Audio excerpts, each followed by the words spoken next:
All righty, welcome back to another episode of the Dynasty Dingers podcast. It is July 1st. James Wood, debut day. Not the biggest debut on the season, but definitely one that has been anticipated. Doc, we are back. We were supposed to have some guests today. Did not happen. But it's me and you. Let's name them. Let's just trash them on the. Let's just trash them.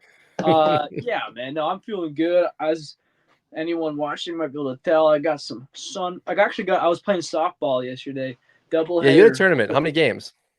back-to-back games. I mean, Ooh, it was actually just I actually just subbed in for the other team, but it's faster to say I was in a softball tournament. Back-to-back games. Dude, I was a stud. I was so good. Last week I was so bad. I was like, is this what it's like to be bad at sports? Because it's fine when like I'm like, oh, I know what I did with that throw. I rush it, or I just know the fundamental thing I did wrong. But last week it was like I was doing things wrong, and like I don't know what I did. I don't know that my ball, the glove was there, the ball was there, it didn't go into it. Grounder playing shortstop. So yeah, this week I was on the game, man. This podcast should be about my exit velos, how many bolts I had out there, but I don't know if we'd have any viewers or listeners left, and we can't afford to lose them. it's funny. I played for years until my arm essentially just no longer allowed me to play. And I remember specifically, I had one season where I was probably like 22, where I'd started to get into some of the, not yeah, I guess like the travel teams for softball, like the really good guys in the Midwest, because I was pretty good at the time, Hmm. and I was horrible the full season I played with them, to the point where like I was buying different bats. Like my ground ball rate must have been at like 75%. Like I was not playing my game at all. I couldn't play defense. I couldn't hit. I couldn't run. I was constantly self and second guessing myself. And it's funny because like it was just softball. There was still like pressure because these guys were older and they were really good. And I kind of like looked up to them and wanted to play with them. But I only bring this up because it's softball. Like major league players are also going through this on the professional scale. And I mean, it was a full season. It took me until the following spring to like shake off the rust and get back to my traditional gameplay. And I think that's something that again translates to the pro game and some players that we're going to talk about today. What was your defensive position out there? Oh, I was all over the place. I was always better in the right or left center. Shortstop, I really wasn't great at because my knees just have never been super solid. So like being shifty, but in the outfield, I had really, really, really nice anticipation. And I like to run. I'm a little bit of like an energizer bunny, and I miss it, dude. I miss softball. Well, you'll have to rehab your arm and your knees because, man, we got to play sometimes. It sounds like we have similar play styles. I love being on like a competitive team center Oh fielder, yeah, just a vacuum out there, just diving for balls. But I'm playing church softball. I realized pretty early on, if we can't make those routine shortstop plays, we're oh, done. it's over. I had to learn shortstop. Yeah. So it's pretty fun. It's like I'm out there. I get it in my head. I get to be like, I'm Gunnar Henderson. This is I like mean, you can be though. because That's the fun part. yeah, man. But Yes. yeah, like you said, we got some. It's so funny. And I'm sure our listeners are out there. It sounds funny, but like, hey, dude, this is what we got, right? And I haven't played for a while. I'm happy to be playing. I'm grateful to have like not every town has something like this. Not every church has a softball league. Not everyone goes to this, that, or the other. So that's what we have. But yeah, it is kind of funny and crazy that obviously a much harder game when you got 100-mile-per-hour heat coming your way as a major leaguer. And yeah, we're gonna talk. I think we're going to be focused on prospects today, folks. We weren't even going to do a podcast, and then Matt wasn't feeling great, and we just got on the phone and we started having a Yeah, podcast we were by accident. vibing. So we're just gonna roll with it. Well, it kind of sucks because we had such great conversation. We had spoken on Mark Vientos. We spoke a little bit on De Los Santos for the Diamondbacks. But Doc, maybe we'll veer into those guys in a little bit here. You wanted to talk about Jordan Walker first and foremost, and I pulled up his numbers and really, really interesting profile right now. Walker, when it looks at his Fangraph zips over a 3-year projection, the major league level this year, he was projected 27 home runs in 22.4% K rate with a 269 average. And that is just A, not happening, and B, he's not being given the opportunity. So, what are your thoughts on Walker and kind of what profile are you expecting moving forward? So I don't have a diehard team that like I'm a diehard fan of, but I am fond of the Cardinals. I do think they're good. I'm in the Midwest, so I kind of like follow teams near me, maybe in the South a little bit. So I want Walker to succeed, and I have him in some fantasy leagues. I want him to succeed. I'm getting concerned by his AAA numbers here. He just turned 22, but it's so hard because Gunner with what he was doing at 22, it makes you like makes you kind of expect more out of these guys. It's still pretty young, but it is unfortunate because like that projection had it. He gave us, I believe, 16 home runs last year, 274 average, and like 340 OBP, and that was after a rough first half for Jordan Walker. He really turned it on a lot in the second half last season, leading a lot of folks to believe this 6'6", 250-pound beast, who is fast, by the way, was rearing for a breakout and to be a mainstay in the Cardinals lineup. Well, then they had to demote him this year. And I wouldn't say it's because he hasn't gotten a chance that he's not up. They're not just holding him down there. They need help. They want help. They're grinding wins out, but they could really use him. In his last, this year in AAA, he's not doing it. In the last 90 days here, it's got him at a 233 batting average with a 295 OBP. This is at AAA, folks. I'm not sure if this is that might be actually including the MLB stint, but it's not great. In the last month, it's 241 with a 305 OBP. He's hitting more home runs than he used to, but it's like, what's going on here? He's not hitting in the minor league level. How is he going to hit? I just don't know. I'm starting to indict the Cardinals' development when it comes to their hitters right now. I'm not hitting the panic button with Jordan Walker just yet, but at some point, we're not playing fantasy football. It's not who has the best combine numbers. It's not the biggest guy. The thing is that I like about Jordan Walker, he's got a good head on his shoulders too. It's like one of those kids where they ask him, "Who's your biggest hero growing up?" And he said, "My dad." And I was like, "Boom! I like you."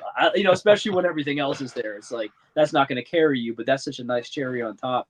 So I'm rooting for the kid. I think he's going to make it. I think he's going to cut. He did it. He did it last year in the major league, so he can do it again. I just have no. What do you have any guesses here, Matt? I don't know Yeah, what. I think it's ground ball rate, Doc. You look at this season at the major league level, it was a 50% ground ball rate. You look at the 2024 AAA season, 44% ground ball rate. Last year, 2023 major league level, 46.9% ground ball rate. AAA 44.6. Like these are high numbers, and this is a guy that's 6'6". We've talked about the issues of the ground balls with him. And we were kind of actually talking about that exact same approach with De Los Santos as well, ground ball rate, launch angle, and this and that. I think Walker might be a guy where you've really got to just completely rework the swing. And I don't know if the organization is working on that. I don't know if that's something that he's open to. That was the whole reason they sent him down last year. Yeah. He started off with like this big hitting streak, and then they sent him down anyway. It's because they wanted him to get more loft under it. I mean, when you look at, I referenced this over the phone with you. It was an A-Rod interview that he had on Fox Sports years ago where he talked about the hitting approach. They were asking him about launch angle, and they were talking about how some of the newer kids kind of like how do I say this properly? They lean back and they also allow the bat path to fall as they're swinging. So it's the bat path and the barrel stays in the zone longer, right? So like Acuna is a perfect example of that. When you actually look at his green hit marker for where that barrel is traveling through the zone, it's decently wide. When you look at A-Rod's, it's incredibly thin and small. But what A-Rod is doing is he's trying to go directly to the ball. He's trying to swing down on the ball and create backspin off the ball. Well, he did pretty damn good over the course of his career of doing that. JD Martinez does something very similar, but a lot of the new kids are keeping that barrel in the zone longer. And when you talk about the guys like the size of 6'6", like Jordan Walker, I'm just wondering if, maybe he needs to, like we just said, completely change the swing where he's attacking the ball. I don't know. This is where we get into really deep scouting and player development. And I just have to hope as a fantasy manager that he can figure it out. I would be willing to buy though. What about you? Well, I mean, if you had the answer, I would have had you on the phone to Busch Stadium because I'm sure that the higher ups with the Cardinals Would love to are know. they would love that Yeah. answer as well. I'm sure Jordan Walker would be your best friend. Yeah, the organization they're not sounding the alarm. They're like any day now he's going to just start ripping the cover off the ball, and I don't know. Maybe that's not the best attitude. Maybe it's like we should start like really. We'll have to see what happens here. I am pretty confident that there are things going on behind the scenes we don't know about, and yeah, it's like you said, it's going to be a mental thing. It's going to maybe be a technical thing. He might. I think it's not that he might. I know they've been working. They've been open about working with his swing before, so this might just be part of that process where he's still working through it. You gotta hope, and that'd be crazy because maybe when that all comes together, we see a new Jordan Walker instead of this like you know 2025 home run guy. Maybe we start seeing that raw power tapped into like a 30 plus profile. He's got the body for it. I So mean, Doc, in 2023, 117 games, let's see here, he had 16 home runs. This is the major league level, 16 home runs. He batted 276. His on base percentage was 342. Not a good slug, 445, but like that's a serviceable player. That's a starter, right? They give him another shot this year, and we're talking about similar numbers in regards to his double A or triple A performance. At least you can see the light, but 155 average at the major league level, no home runs, 26.9% K rate to a 9% walk rate. This appears to be mental. I feel like they are expecting him to be a 40 home run hitter. That's not who he is. They continue to try to tweak him, and they are not allowing him to just naturally progress and develop. yeah, I mean we'll see, dude. It's just so interesting, right? Seemed like he was on the track. Everyone's got their own path in baseball. Last week we were talking, or the other week, a couple weeks back, we were talking about 28-year-old breakouts, and over here we're like, oh, what's up with 22-year-old? When's he gonna get it, right? And we're kind of answering our own questions from podcast to podcast. Sometimes it's just crazy. Some guys prove it. Like I said, like we just observed Jordan Walker proved it for a second. Now what's going on? And I'd like to talk about another guy with a different path. I want to talk about Jackson Holliday. Yeah, so Holiday, we were talking before we jumped on tonight, and the love has been lost, right? I think it's a little ridiculous. I am concerned about the elbow. That's the only thing I'm concerned about. I don't know the extent of the damage. I don't know if this is something that just gave him a couple weeks off where, he can come back. Obviously, playing DH for the presumable future tells me that there is something wrong. That's really the only thing I'm concerned about because I don't want to have to lose a year of him to Tommy John. What are your overall thoughts about the profile for Holiday?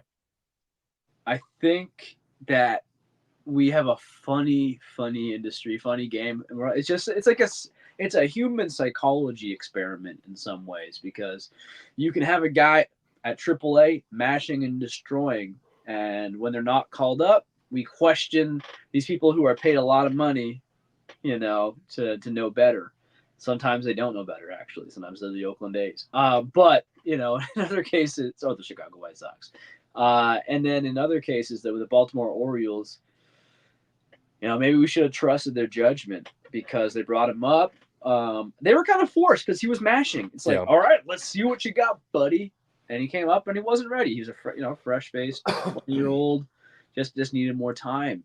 Went down, and it's so crazy. People are like, "Oh, we're still talking about Jackson Holliday, dude. That guy's a bust." I'm like, dude, he's not a running back at 25 or something like that. He's which is old age in football. I always bring it back to football because I play fantasy baseball with football guys, and man, it's just the attention span is not there like it used to be. And that's probably it's not even an age group thing. It's like just like that's a whole different conversation with our society right now. But I think, folks, if you could have some patience, you might be able to get an edge on your teammates. Buy low on Jackson Holliday right now. The same kind of talk. Literally yesterday on Twitter, fellow was reaching out and saying, "Hey guys, should I cut Wyatt Langford in my keeper league?" And I'm like, "No." He's like, I don't see all the hype about him, man." And I was like, "Well, he's doing pretty good." And whoa, hey man, he just hit for the cycle. I typed it to him. Hey, you see that? And he said, Yeah, I'm gonna keep him. I'm gonna keep him. And we're like, with Jackson Holliday, he was promoted. If he was promoted tomorrow and just ripped a dinger and stole a base, literally just that, like had like a The two narrative hit would game change. with Yeah. a ding. Yeah. The whole one game would change. Like, oh wow, what's happening, guys? And so we just live in such a now kind of Well, mode. and I don't think it And helped. I think he's got. I do think he's got. You talk for a bit because I just went on a rant, but yeah. I don't think it helps that we had Acuna, we had Soto, we had Harper, we had Trout. We had a 10-year period where we saw some Hall of Famers come to the major league level as, excitable prospects and have immediate success. Now, I know Trout was sent back down, but once he came back up, he was Trout. Um, Soto, obviously, the 20 plus home runs as a 19-year-old, Acuna being Acuna, and then Harper being Harper. The expectation became that like these kids, once they came up, were going to at least be okay, if not good. And the truth is, when you look at the history of baseball, the young kids need time to figure out the next level. It was an anomaly that you had so many players come up and play so incredibly well. I even think back to David Wright, who came up right away out of the gate and just was hitting the cover off the ball. We look at Colt Keith this year, Jordan Walker, you talked about Jackson Holliday, Jackson Churio, Wyatt Langford, like almost every one of these players who had really high grades on their hit tool or their power or their overall profile have really struggled. And it's like, okay, it's all of them. Clearly, the adjustment right now is a little bit larger than it has been at the past. And, when we were talking about De Los Santos for the Diamondbacks, I just said to you, it's a big difference from playing at Reno in the PCL when guys are throwing curves and sliders and they're hanging because of the altitude impact on the ball, and he's hitting these massive home runs to the 98-mile-an-hour middle reliever that the Dodgers are throwing at him. And I can't even imagine what kind of differentiating gap it is between AAA and the major leagues. We are talking about the absolute peak performance of pitchers in the entirety of this game right now. Yeah, man. And I just did a little. I forgot how old Jordan Westberg was. So what? 26? 25? Maybe he's turning that, but he's was soon. I don't know. 25? 25 right now. Yeah, he's breaking out Uh, 25. but this is where I was starting to think.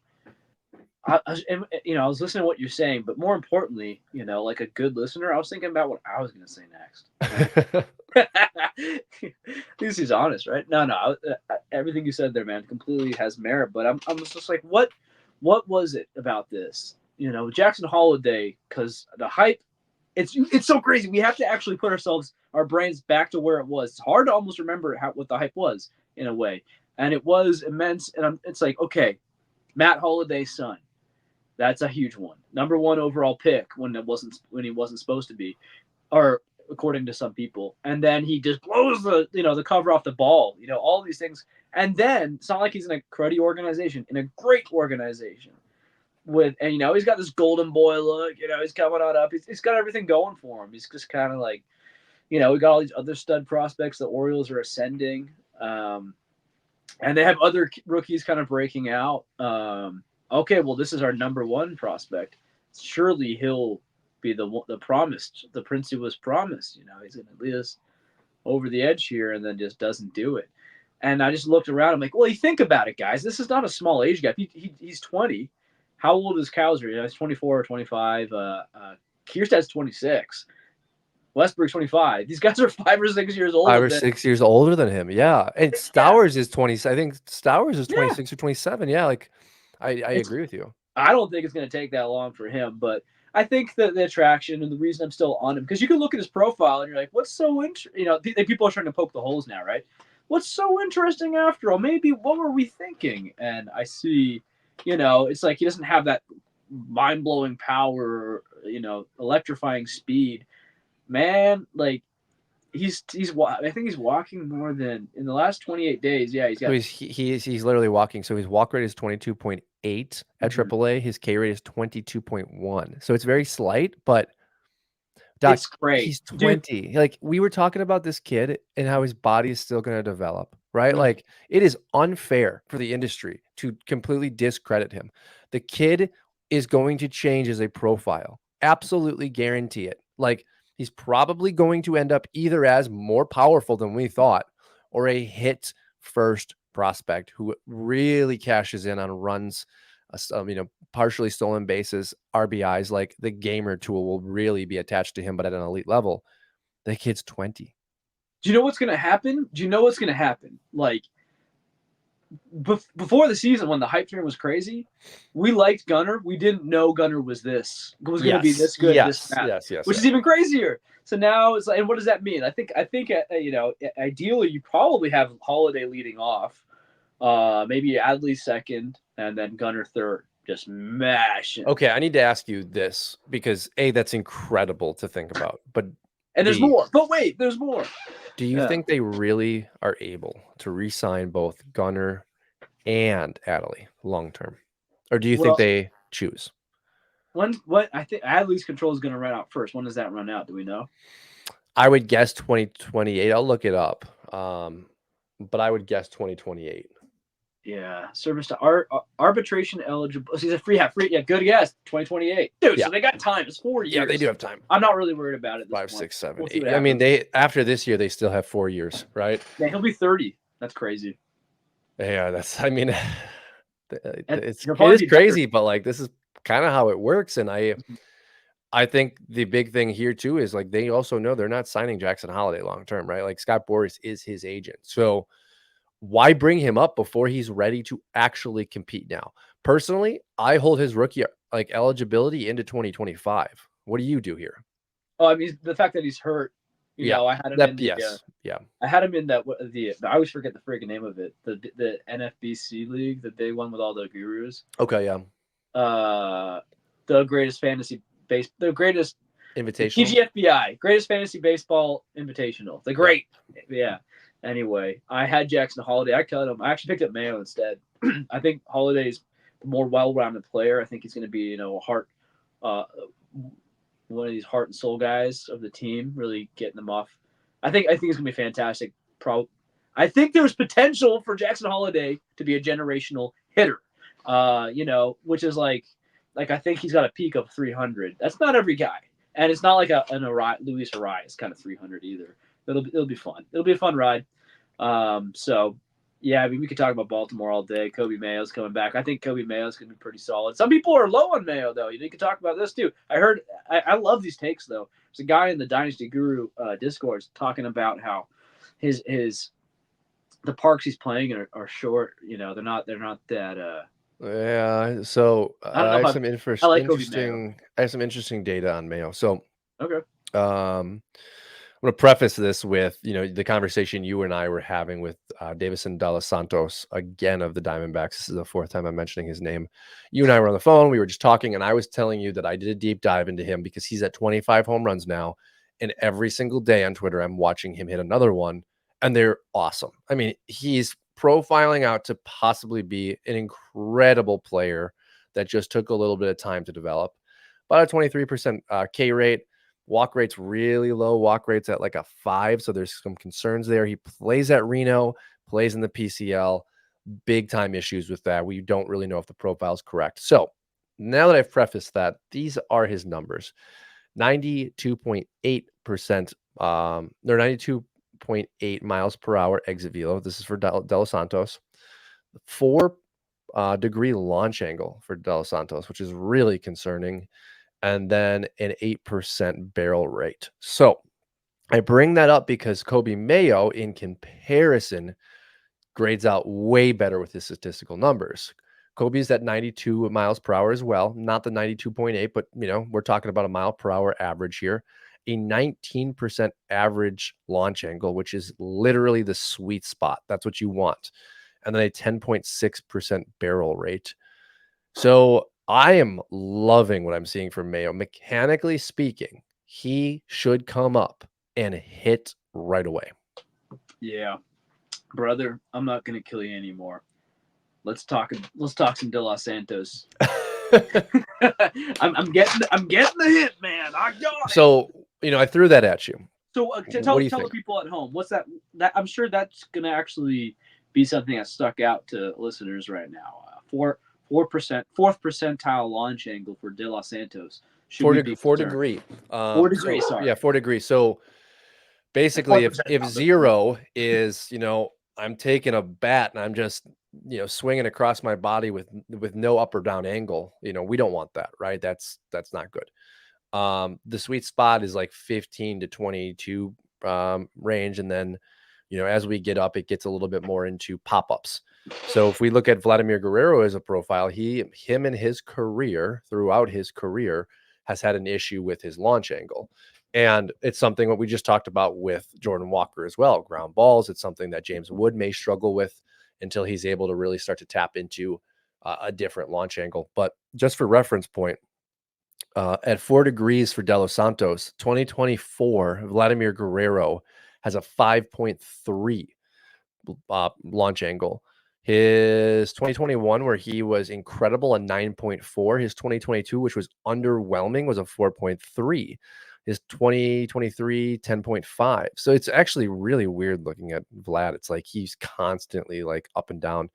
So for me, I'm wondering if De Los Santos gets to the major leagues and is completely overpowered with that launch angle, because that's not Aaron Judge production. A lot of the other numbers we're seeing out of him metrically say Aaron Judge. That does not. Yeah. This is the thing, right? We talked again. We had such a great phone conversation. This podcast will not hold a candle to it. It will not. But this is the organic moment. But folks love home runs. I love home runs. 18.2, Doc. So when we were talking about Mayo at 19, Aaron Judge, 18.2, 20.4. Like, Yeah. that's what we're looking at as sweet spot. Aaron Judge last year, 97.6 average exit velo, 97 this year. Did you mention on this podcast the kind of balls that you're seeing De Los Santos crush? Like no, so and any of us can look at this, right? It's most of his home runs, because they're AAA PCL, are on Twitter. Every time I see the pitcher throwing the ball and hit a home run, it's not like he's challenged up in the zone and inside with a 97-mile-an-hour fastball. It's a curveball, it's a slider that for whatever reason just falls into the middle of the zone, and he absolutely obliterates it. And it's like, well, is it because of the altitude? We know that the Rockies have done metric tests and studies to see, is it the slider or the curveball? Is it a cutter? Like, what is it best for our pitchers to throw? Because the air causes the ball to act differently.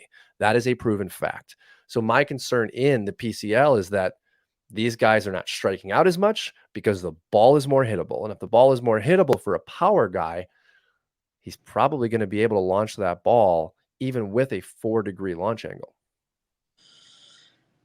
Yeah, 4-degree. I think it's interesting. I was gonna say, man, people just love the home runs, and they see 25 home runs. Like, of course, can't miss. And a 340 average. Yeah. Yeah. And here's the thing, guys. Remember, if you don't remember Chris Carter, go look him up. From the he played. I'm going to buy you a Chris Carter jersey. I'm going to do this. I had him in 1 year in fantasy, and he cranked like 40 home runs. And the next year, basically, I think he was out of the. He was playing in Japan. Yeah, or Mexico. I didn't get it because I'm playing fantasy baseball. I wasn't really super studious in the game yet, and I was like, I don't get it. And then now he can't play defense, and hit tool wasn't the greatest. Folks, defense and hit tool matter a lot. That's why a guy who starts off, when he starts off, quote, boring with a hit tool, Jackson Merrill kind of proved me wrong on this, or he's been proving me wrong lately, at least. I was like, he's kind of boring. But I said Jackson Merrill is going to be a major leaguer because he's got a hit tool and he plays good defense. I said he might be boring for fantasy. Well, now, but look what happens though, right? We're seeing these flashes of some. Ooh, is this big power? It's some power for a pretty young guy, just turned 21. So okay, now we have upside because now you have this, like, maybe he's a 280, 290 hitter with 25 plus home runs. That's really cool. That's Freddie Freeman territory, right? And so Jackson Holliday, the moment we see any kind of power speed combo like that to go along with this hit tool would be fantastic. And so with De Los Santos bringing it back to him, that's the risk, is that there is with Estuary Ruiz. Yeah, but I was hoping you'd bring that up. Talk about that a little bit. There was this big civil war of dynasty fantasy gurus, us really smart people on Twitter, and there was these camps, and the Estuary Ruiz camp was like, "Now, man, look at him, he's got this really great hit tool now. Look at if he fixed his problem." And I'm like, I'm seeing in his past he had this really bad strikeout issue and wasn't taking walks, and then it went away in the PCL, and then it came back in the bigs last year. And I'm over here like, dude, maybe he has made some adjustments though. And he's also young. Maybe he can grow, but we shouldn't ignore the old problems coming back. And so when I see these guys who have, it's not like a little bit. It's not like you have 30 walks and 70 strikeouts. It's like that's okay. It's whatever. It's not like it's 20. It's like usually it's something like 20 walks and like over 100 strikeouts. You're seeing this like these crazy differences, this gap between the two. And when I see those kind of numbers, I'm like, that's an approach issue, and that's where they started from. You can grow from there, but it's tricky, and so that's going to be the big thing to watch with a guy like De Los Santos and like John Kensey, Noel, Well, dude, yeah. big dude, Framil Reyes Jr. And these guys are basically Chris Carter, or if you're newer, Franmil Reyes, who was this promising young slugger, 40 plus home run power, not in the league anymore because the hit tool issues cropped back up again. And so you're taking a risk with these guys, and that's why I'm not like De Los Santos can't be a number one prospect for me. I hope he's going to come up, and I'm certainly going to ride the wave if I can get him in a shallow league, like a Yeah. redraft. I picked up Noel everywhere because I'm like, I liked Franmil Reyes for a bit. But guys, I just want you to understand that like while the home run power is sexy, chasing when you get the hit tool, it's harder to teach hit tool in my opinion. As much as raw power is also hard to teach, you can teach some game power. Well, and I think what you just bring up is important, right? James Wood is at a 95.1 average EV at the minor league level. That's a number that's incredibly important because it is over 2 miles per hour better than anybody else. Second is Deyvison De Los Santos. Third, Junior Caminero with a point 0.1 differentiator between De Los Santos. Now, we know Caminero's hit tool is better, right? We've seen this for a number of years. When you look at Noel and you look at De Los Santos, coming into this year, they had similar profiles. Really big raw power, big in-game power at times, with an ability to swing and miss at a concerning rate. Now, both of them have done a better job cutting that down. So has James Wood. But I think the big difference is De Los Santos isn't at the 95.1 exit velo threshold. I think he will have a better career than Noel, though, because Noel is at an 88 average exit velo at AAA, which I'm not really sure how that works because his power, we saw the 115 miles per hour foul ball home run.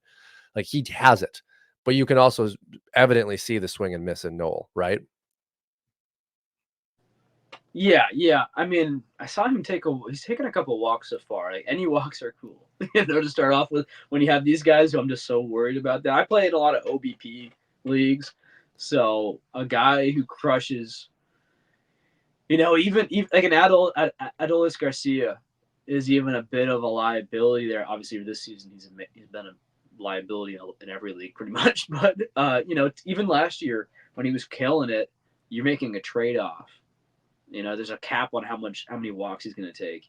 He's just a contact guy, swing first guy, ask questions later guy. So, yeah, you got to take your league into consideration. But man, the upside with these guys is crazy. As much as I'm throwing down the warning signs, the red flags, the yellow flags is what they should be.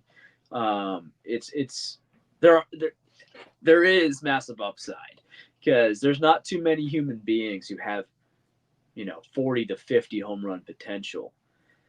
I'm not going to sit here and say Noel or De Los Santos are hitting 50 home runs, but like if they magically had this hit tool upgrade, they have the raw power to do so. Yeah, and at the same time too, right? We believe in development long term. We believe that it is possible for players to change. We're talking about James Wood, 30% K rate last year. That's incredibly concerning, right? And he's changed. I think most of us have bought in. The ground ball rate is very concerning still. I joked with you. I was watching him, drill the ball into the ground in his debut today. Um, I think we have to be open with De Los Santos maybe having made some changes in his game. It's interesting. I think the biggest comp I see to De Los Santos is probably Christian Encarnacion Strand from 2023. His EV was 90.9. His launch angle was 18 degrees. I think I still have faith that Christian Encarnacion Strand can be a big league starter. Do you? I mean, here's the thing. I am like so hesitant, especially after like having this like whole discussion about late breakout kind of guys. Quote late, you know, You're cautious to write them off, I'm guessing, yeah? Yeah, no, I mean you can't. You can't. Yeah. In baseball you can't. They're gonna, especially when they have a lot of talent, like Strand does, they're gonna get their shots. Now, you know, when you get to 26, 27, 28, like Joe Adell, I think he's still just 25, but they've been running him out there and giving him so many chances and nothing's happening. And maybe that's on the Angels, probably a little bit. I think a lot of it is on the Angels. Yeah, I feel bad, you know, but for fantasy purposes, dude, gonna have to earn some trust. Gonna sit on that wire. I'm not gonna be the guy anymore. Like, you know, I had that experience. I used to when I first picked him up, I was like, oh, he's still available. I think he's doing the 25-year-old breakout thing. But all right, well, let's talk about that then. With Strand, I would just say that I'm not interested at all right now. But I mean, if he's putting up results later, like for example, Mark, I don't want to get into him right now. We don't have to, but I was going to bring him up, so bring him up. That's who I wanted to reference. Mark Vientos? Yeah. Of the Mets, yeah. So, I mean, that's someone who, another guy is the opposite thing. Both guys, I didn't experience the prospect hype, and I never had him. I never got heartbroken. And so, Vientos, I see a couple days ago in Yahoo leagues, he's only 30% rostered.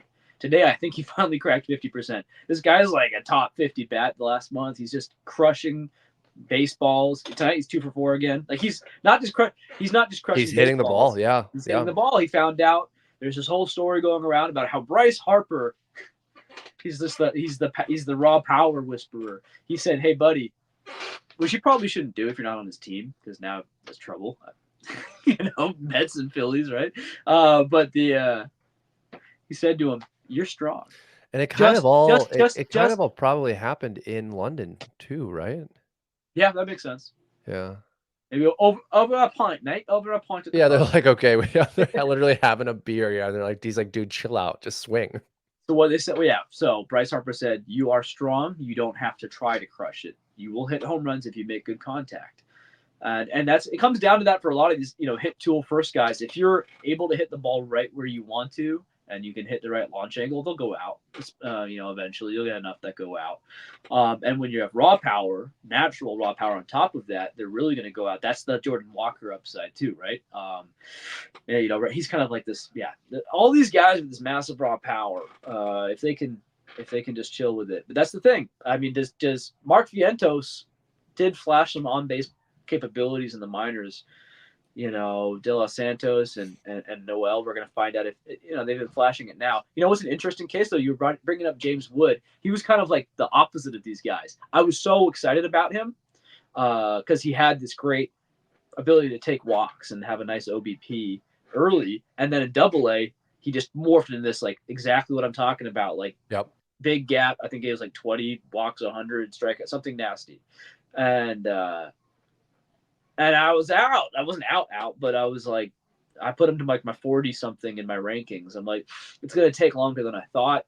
He tricked me. He's not the guy I thought he was. So he was the opposite. So I should have, you know, maybe like, and now that he started doing it again, immediately he became a number one prospect. Well, and I said it when I had him in the 40s. I said, if he can ever get with that speed and power, if he can get that approach back, he'll be my number one non-debut prospect.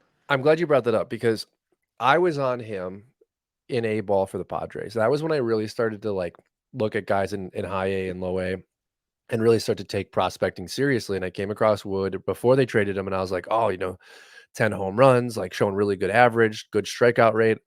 He's in the deal then. And I'm like, okay, well, no kidding, he's in the deal. Like this is a lottery ticket potentially. And comes over to Washington, doesn't perform well right away, right after the trade. And it's like, oh no, like no one performed well. Hassel wasn't performing well either. Like it was like, oh God, is this just a bad organization? And then you brought the AA. I think what happened at AA was he actually got comfortable again as a hitter. going into his AA stint. And I think he started just saying, let me find out what it's like to hit for power. And then he saw the translation, big time power, big time strikeouts. Okay, right? Like, so here we are, 2024, K rate, walk rate right in line with each other. 18 under 20%. Power's still there with 10 home runs, to the point of like, if you just hit the ball, it'll go out. Not only is the power there, his line drive fly ball rate is horrendous. His ground ball rate is terrifying. Yet he's still able to produce power because of that 95-mile-an-hour exit velo. I think it's literally Jordan Walker all over again with a better profile. Yeah, interesting. So are your fantasy expectations tempered for redraft purposes in 2024 for I James think he Wood? has a chance to be the best of everyone we've seen this year just because of the exit velo. Um, at least like right off the bat. I think what Langford is going to be doing right now, I think Langford's going to come out and be a borderline all-star rest of season. I really do. I think he's figuring it out. I think Churio will have some flashes, but he's still 2 years younger than Langford. I think Wood puts together games throughout the week where you're like, "Oh, I'm glad I have him on my team. I'm glad I started him." I also think he has days like Ellie where he's just young, strikes out a couple times, maybe it's 4 or 5 ground balls. Like James Wood for me, 23, 24, 25, maybe 24, 25 around that Aaron Judge rookie season is where I think from dynasty perspective, we start to see an absolute superstar. I mean, it's just he's got the things you can't teach, right? We're gonna Yes. find out. We're gonna find out too if and it wouldn't be shocking. It wouldn't be shocking. Hey, if he's 6'7" or whatever he is, he's a monster. If we find out there are some holes in the zone that some pitchers can, he's got a big strike zone, and that with that height, if some of these elite pitchers can exploit and bring him back to those AA struggles a little bit, which I don't think he would be. I wouldn't think it would be a long term issue, but I'm getting ahead of the curve now. If that happens, folks, fool me once kind of thing, right? Like I didn't buy low on the AA thing with Wood. I said, ooh, okay, let me pause on this guy. He's pretty young. Maybe it'll take a while. Yeah, I didn't Well, buy low either. I yeah, regret it. no, but here's the thing, right? He could easily struggle big time in the big leagues and I see what you're saying. force a Yeah. demotion later on. I got a kid running around. My apologies, listener, for picking that up. And She's having fun, clearly. yeah, it's great. She's loving the podcast. Huge fan. And so basically, yeah, I would say that I lost my train of thought there. But no. So So if he tumbles down and if he gets demoted again, folks, the Twitter, it's easy to think right now. Of course, I'll buy low. The Twitter world is going to be against him. People are going to forget about him. They're going to think about him like Jackson Holliday here, and you're not going to get him easy, maybe, but the price will be way down. I could see people coming out and saying, how he's Ellie De La Cruz without the speed because he's fast, but he's not going to put up 100 stolen bases. He's not Ellie De La Cruz, Well, he might aggressive. put on weight too, and I mean that's actually a He possibility. I don't. needs to. Yeah. Yeah, funny with Holiday, you mentioned it earlier. We don't know what his body, like what his physique's going to look like at the end of the day. Because Matt Holiday was like he was a statue. He wasn't running, but he slugged some homers. So I think it's a win-win either way. You're getting like maybe a 20 home run, 25 stolen bases kind of guy if he stays like this lean kind of guy. Maybe it's 25, 25 at a peak, but maybe he gets chunky, right? Like in a good way, and he gets muscled up. He looks like he's got the potential to get muscled up like his dad. Maybe we could get to a 30 home run level if he does that. Now you're going to lose some stolen bases, I'd guess. But You're talking about Wood or Jackson Holiday? sorry, back to Jackson Holiday. It's just Jackson Holiday. Yeah. so interesting. I mean, yeah, with Wood similar deal, except you can change those numbers around a bit. I mean, I think if Wood with his frame puts on a lot of, I don't know anymore, man. These kids are freaks. Like I just said, Jordan Walker's 6'6", 250, and that's like one of the, I think his 80th percentile sprint speed. What does that mean, right? What does that mean? Well, and Walker has had a developed frame for a number of years now. Wood has had a skinnier, athletic Mm-hmm. frame for a number of years now. And it's like, okay, where do we see both of these guys at 25, right? Is Wood more Aaron Judge, where he got into a big league organization? The Nationals got him in like a diet routine and a workout routine where he puts on 30 pounds over the next 2 years. Now we're talking about maybe Aaron Judge. Now, Jordan Walker, it's like all we need you to do, you have it already. We just need you to get more consistent with the approach. and the launch angle and your swing. It's like, okay, well, at least James doesn't have to deal with that. Bob Nightingale is saying that the White Sox are intending, as we kind of figured made sense, to trade Garrett Crochet Really? by the deadline. So I mean, it makes sense. It doesn't make any sense. I think we were talking about this, right? Like the risk. It's so risky for the White Sox to hold on to him Yes. because he hasn't thrown barely any innings. His injury risk is super high. Or at the very least, you got to limit his innings down the stretch. He's playing so well.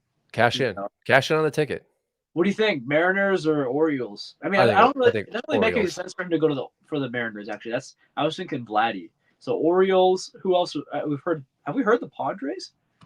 I honestly, Doc, I think this is a great Milwaukee fit as well. I think Milwaukee could purge the system for him. Controllable and cheap, right? We're talking about a mid-market team. They gave up on Corbin Burns because they weren't going to be able to sign him. They've got some extra draft picks. You know, we really like their system a lot. This is the guy that comes in and replenishes this major league rotation where they have the hitters. Churio's coming up is up, right? Joey Ortiz is up. Brock Wilken will be up if they don't deal him in a deal. They've got a plethora of these like 2s, 3s, and 4s in the rotation that might figure their way out, but they don't have the number one. I think Milwaukee or Baltimore is an easy fit, and I think Milwaukee and Baltimore have the most pieces. You know, you could put a 5-player package around a Mizorowski or a Wilkin. I think that same package is just as good as anything that Baltimore is going to give because is it Kierstead or is it Norby? Like who's the shining piece of that deal? I'm not excited about that. They're not trading Basallo. Yeah. Right? Would they trade him? Like that's what I was going to ask you. Is what you thought about what the Brewers would send? De Los Santos hits his 26th home run just now. This guy, it's getting silly. I have FOMO. Yeah. I think So you said it. You said Wilkin, Mizorowski, Wilkin. and you know what? That makes me think. By the way, I didn't see that number there. Okay, Brock Wilkin over the last 30 days, 28 days, has a 359 OBP. Good, better, way better. 4 home runs. He was struggling there for a bit. Still not the best numbers overall. I want to see the contact go up. So what you're gonna maybe get here between the Orioles and the Brewers, you could get a really fun if you're the White Sox and you suddenly know what you're doing. You can get a fun bidding war here, man. Who wants it more? Yeah. Because Crochet, dude, he's looking like an ace. Like he's looking like a real ace, and he's got control. Control. Is it getting you? Does it get you Wilkin and Mizorowski? Like, which is insane. Which is like, sounds. I actually think that. How am I saying it right? Mizorowski, is this correct? I pronounce it Mizorowski, but it doesn't matter. Yeah. So Mizzo, anyway, like that. The Miz Daddy. I think he's a reliever. I think he's an electric closer. I do too. Yeah. So electric closer. It sucks to lose him, but I mean, and Wilkin. I love Wilkin, but like an MLB team, it's so hard to get a starter, right? It's folks, a starter with the control like that and young like that, with the ace upside. It's when you're in a 30-team league for fantasy, you start to get that more. There's only 5 starters per team, right? So you start realizing, starting pitching really matters a lot more. So it could happen. And then you look at the flip side with the Orioles. Who's it going to be? They've said Basallo in the past is untouchable. You have to think Mayo is untouchable. The only three for me, Doc, untouchable are Basallo, Mayo, and Jackson Holliday. There's nothing you could offer me. Now I will trade everybody else. You can have the whole minor league system if you want it. Who's got the better deal? Milwaukee has a better deal, I believe, because right now you have Joey Ortiz kind of entrenched at third base. I think he can probably slide over and play shortstop long term once Adames leaves. Bryce Turang at second base, lock, stock, set him up, right? What does that mean? That means that Tyler Black probably rotates over to third base, or they send Turang over to third base, whoever has the better arm. That infield is already set. You can sign a guy like Rhys Hoskins every single offseason to come in and play first base, if that was where Wilkin would have played. So Wilkin is expendable. I think Wilkin is better than everything Baltimore has to offer outside of those three untouchables. I think Wilkin is better than Kierstead, Norby. I think he's better than Stowers. I think he's better than Beavers. What do you think? They don't even have Wilkin playing any games at first. They have him playing third. All third? Yeah. Yeah. Still, So I still feel like Milwaukee can make this deal and give the better prospect. there's Tyler Black's in the pipeline too. I'm so frustrated with Tyler with not him. He shouldn't be a third baseman. He has like the Ryan No, Braun. he's not. He's not. He's a first Yeah. baseman. Yeah, but he's like 5'10", so it's like weird, right? Yeah, it's more like a Lyle Overbay profile where you're looking at like a doubles guy, right? It's just a weird thing. Well, he comes up and he's getting on base all the time, stealing and showing. I just don't know that. I don't know that Milwaukee wants Crochet. They have Gasser who's going down with Tommy John. DL Hall's coming back from injury. I'm gonna retract that. They don't have Gasser for 2 years. Correct. Yeah, that's true. That's true. But I also don't know how a team wouldn't want him, right? Like he is the perfect piece for a middle of the road financial team that's pushing for a championship. Like it's money. This is a money game. How about we don't send my boy Brock Wilkin to the cesspool of the Chicago White Sox development system?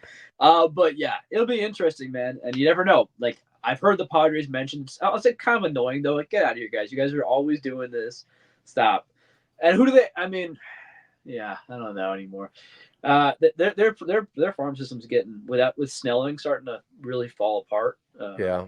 Fortunately, their system's not what it used Well, to. and Lesko has not had a good year. He's been better of late, but I think his ERA is I don't still think sitting. I don't think they have the goods.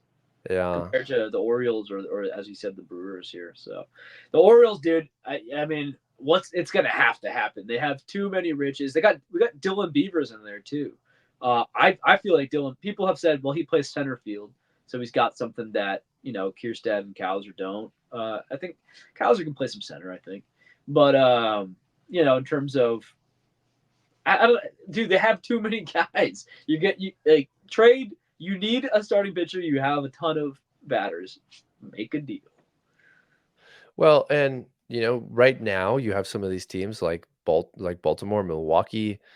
I think about this as the Rays system a few years ago, where you need to make the deal right now before the Blacks start to become, Michael Bush's, where it's like, okay, we have to trade him right now, otherwise he will not have any value. And I think Baltimore is in a way bigger, aggressive kind of stressful situation in regards to their organization than Milwaukee is, because we mentioned this to start the show. They're 24, 25, 26, 27 years old. Like these guys should have been at the major league level 2 years ago.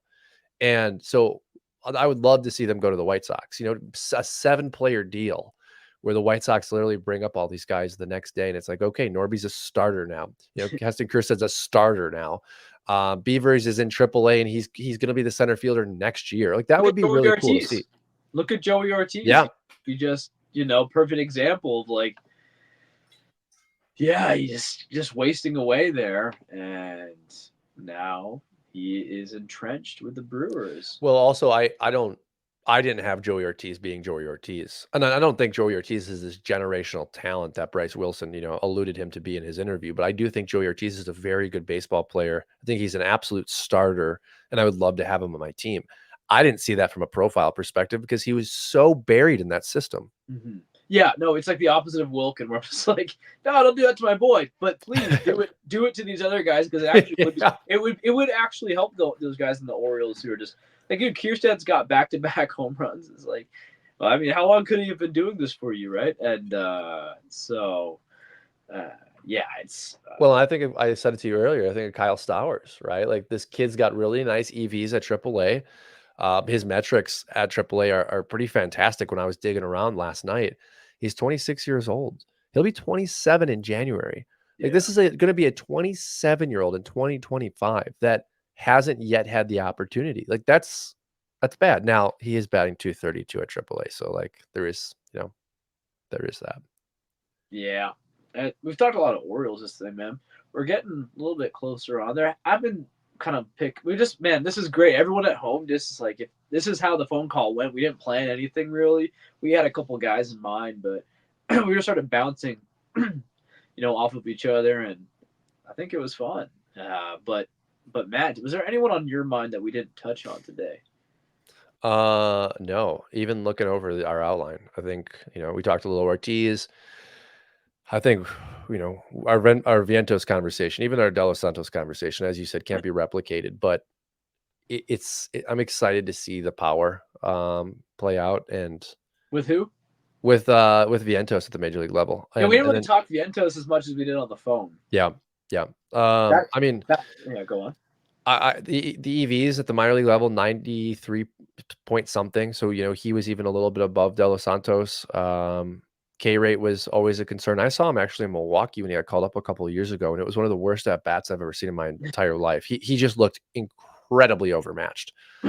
And what we're seeing now is a completely different profile, and it's very exciting. And I'm intrigued to see if it can last, because he is doing, you said it earlier, what we wanted Joe Adele to do. He's continuing the development. Yeah, different profile, but Yeah. 100% Yeah. correct. Yeah, in 2024, this is the whole season, including. I mean, he's basically been mashing every time they give him a chance this year, but he's been getting hotter and hotter. Like I said, so these numbers are actually not accurate. I'm on the Yahoo on the MLB. He might be batting over 300 on the season now. Let me check that out. But 295 going into tonight's game with a 356 OBP, 10 home runs, and this is and 25 RBIs, 24 runs, and 132 at bats. So like he's already got 10 home runs, and it's like the savant loves him. It says it's there. It says it's real. Um, it's not. He's not just popping out cheapies. He's mashing some bombs. And so, yeah, Mark Vientos, he just creeping over the 50% rostered line in Yahoo, folks. It's real. He's the third baseman of the future for the New York Mets, and yeah, I don't know what that means for Beatty. I don't Listen to really. this, Doc. So kind of like what you were saying with the Harper interview. His 2022 average EV was 93.3 at the major league level. Mhm. Launch angle 13 degrees. 2023 average EV 92.5. So you saw a zero point 0.8 dip already. Launch angle changed as well to a 9.5. I think you're starting to see from 2022 to 2023, like, hey, I strike out too much. I got to make some changes. Didn't necessarily see that production yet. Now, after the conversation that you mentioned with Harper, with, hey, you don't need to swing out of your shoes, he went from a 92.5 to a 90 average exit velo. Now, his max EV was sitting just around the same, so that's not a concern. But he definitely had an approach change. His launch angle is also down to a 7.6. That's almost half from 2022. Barrel percentage is up almost half from 2022, from an 8.3 to a 15.8. And his hard hit percentage has gone from a 51 to a 43. This is an absolute profile change. He has become more of a contact hitter with power. He's hitting 301 on the season after Yeah. tonight.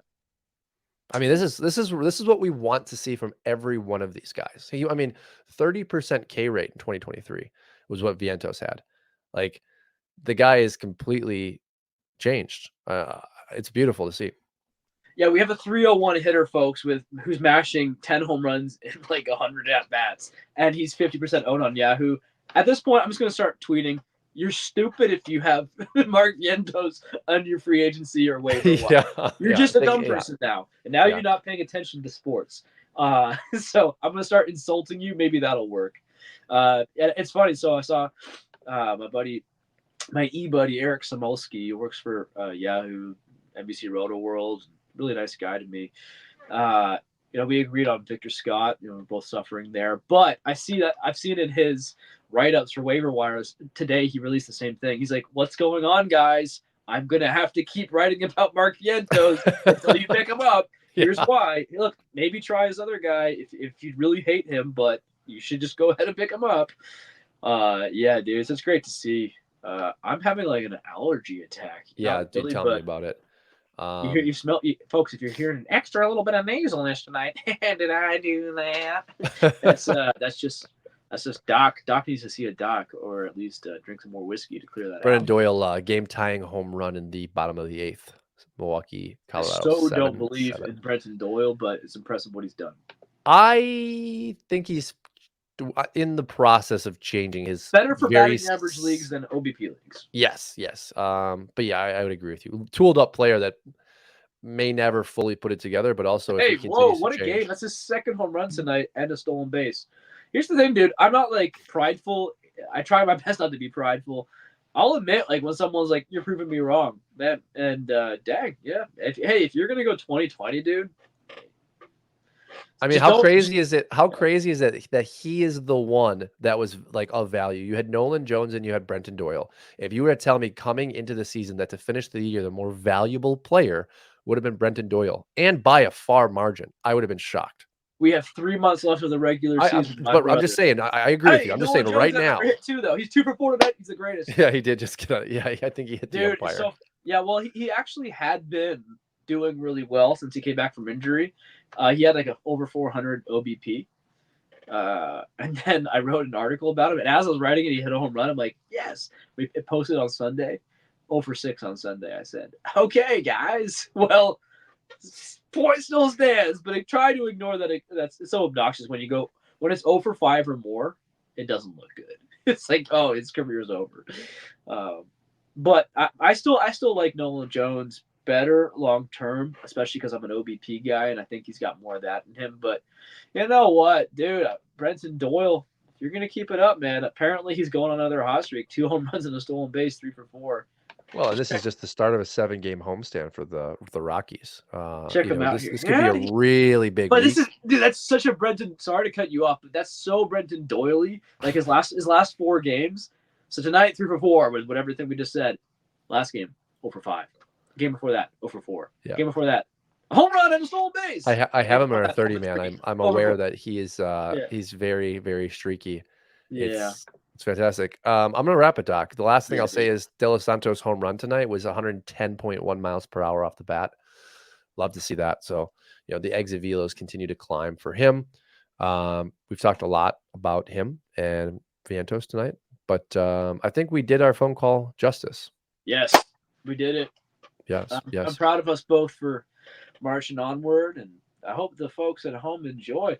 I think this is fun. We could probably, and this is this is cool, folks. This is Matt not feeling well, and by the end of it, I've been at the zoo all day. I've been doing yard work, prepping for the. Yeah, you are really red. You've been I'm outside a very lot. red. I'm just like, man, I got snot dripping out of here. This is my Michael Jordan game, baby. I got my USA. Everyone have a happy Independence Day. It's doesn't matter what you think, what in terms of where the country is today, whether you like it or not, whatever, man. You're not fighting for that. You're celebrating what the ideals and the future. I got a kid. I have another kid coming. Matt's got a kid coming. When you have a kid, when you pick a dynasty roster, you believe in the future, and so celebrate the best of the past and take the best thing from each era of American history and move it forward and let's make it the best it can be.